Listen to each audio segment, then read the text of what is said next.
নমস্কার। আজকে সাপ্তাহিক রাশি বলে না, সাপ্তাহিক রাশি বলতে 25 তারিখ থেকে 25শে ডিসেম্বর টু 31শে ডিসেম্বর, মানে একদম সপ্তাহের শেষ, মাসের শেষ এবং বছরের শেষ। সুতরাং দিনটা বা সপ্তাহটা আমাদের কাছে খুব ভাইটাল। সুতরাং সারা সপ্তাহটা 12টা জোডিয়াক সাইন কেমন যাবে সে নিয়ে আলোচনা করব। তার আগে অবশ্যই গৌরাশির সিচুয়েশনটা আলোচনা করে নিই। চন্দ্র 25 তারিখে বৃষ রাশিতে থাকবে এবং 26 তারিখে চন্দ্র চলে যাবে মিথুনে। বৃহস্পতি বক্রী অবস্থায় থাকবে মেষ রাশিতে, কিন্তু 31 তারিখে তার বক্র গতি ছেড়ে নর্মাল গতিতে হবে, মার্গী হবে। রাহু অলরেডি রয়েছে মীন রাশিতে এবং কেতু রয়েছে কন্যা রাশিতে। শনি রয়েছে কুম্ভ রাশিতে।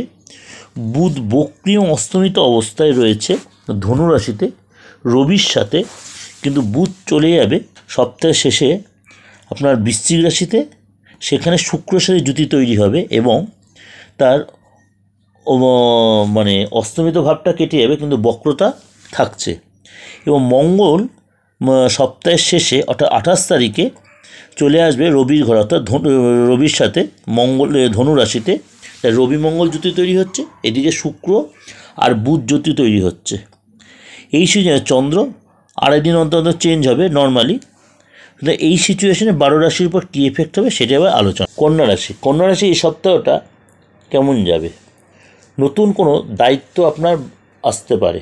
কন্যা রাশির মানে আগের সপ্তাহগুলো বা আগের মাসগুলো খুবই চাপে ছিল। যদি আপনি চাকরি করে থাকেন তাহলে কিন্তু আপনাকে বস বা ম্যানেজমেন্ট কোনো দায়িত্ব বা গুরুত্ব দিয়ে আপনাকে কোনো ডিসিশন মেনটেন করতে হতে পারে বা দায়িত্ব নিতে হতে পারে। বিশেষ কোনো ব্যাপারে আপনার কোনো একটা অভিজ্ঞতা হবে, যেটা সে খারাপই হোক ভালো হোক, এমন কিছু কারণে অভিজ্ঞতা হবে যেটা আপনি অনেকটাই সুদৃঢ় হবেন। কাজের জায়গায় যথেষ্ট সুনাম হবে। কোথাও ঘুরতে যেতে পারেন বা কর্মসূত্রে কোথাও তো আপনার বাইরে যেতে হতে পারে। নতুন কোনো কাজের চেষ্টা কর্ম পেতে পারেন এবং কাজের জায়গায় যথেষ্ট আপনার গুরুত্ব বাড়বে। বাবা মাকে নিয়ে একটু উদ্বিগ্ন থাকবেন, বাবা মাকে কিছু দেওয়ার ইচ্ছা থাকবে। বিশেষ করে মায়ের কোনো শরীর নিয়ে বা মায়ের জন্য কোনো অর্থ খরচ হতে পারে, কিছু দিতে তাদের মন চাইবে। পরিশ্রম যদি এই সপ্তাহ করেন অনেকটাই ফল পাবেন। এবং আপনাকে একটাই রিকোয়েস্ট করবো কন্যা রাশির লোকে, একটু সজাগ থাকতে হতে পারে, কারণ আপনার শত্রু কিন্তু আপনার এগেনস্টে কনস্পিরেসি করার জন্য প্রতি মুহূর্তে প্ল্যান করছে।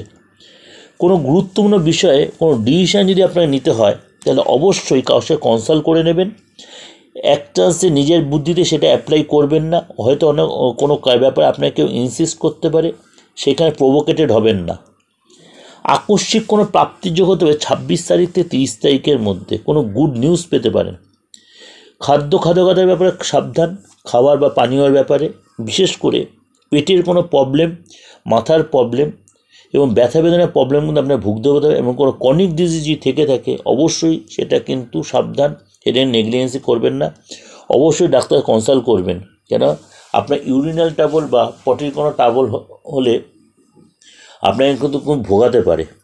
এই সপ্তাহে একটু সাবধান এই ব্যাপারটা, অবশ্যই ডাক্তার কনসাল্ট করবেন। আর আপনার ইলেকট্রনিক্স আইটেমের উপর কোনো খরচ হতে পারে। আপনি কোনো ইলেকট্রনিক মিডিয়া বা গেজেট বা আপনি হয়তো কম্পিউটার বা মোবাইল এইসব ব্যাপারে কোনো নষ্ট হতে পারে বা নতুন কিনতে পারেন, এই জন্য কিন্তু খরচ হতে পারে। যাই হোক, এগুলো কিন্তু ওভারঅল আলোচনা বা ডিসকাশন করছি, ভালো লাগবে অবশ্যই, মিলবে অবশ্যই, কিন্তু সবাই যে 100% মিলে তা নয়। ভালো লাগলে লাইক করবেন, সাবস্ক্রাইব করবেন, নোটিফিকেশনটা অন করবেন। আর একটাই রিকোয়েস্ট, সবাইকে যত পারবেন শেয়ার করবেন। ভালো থাকবেন, নমস্কার।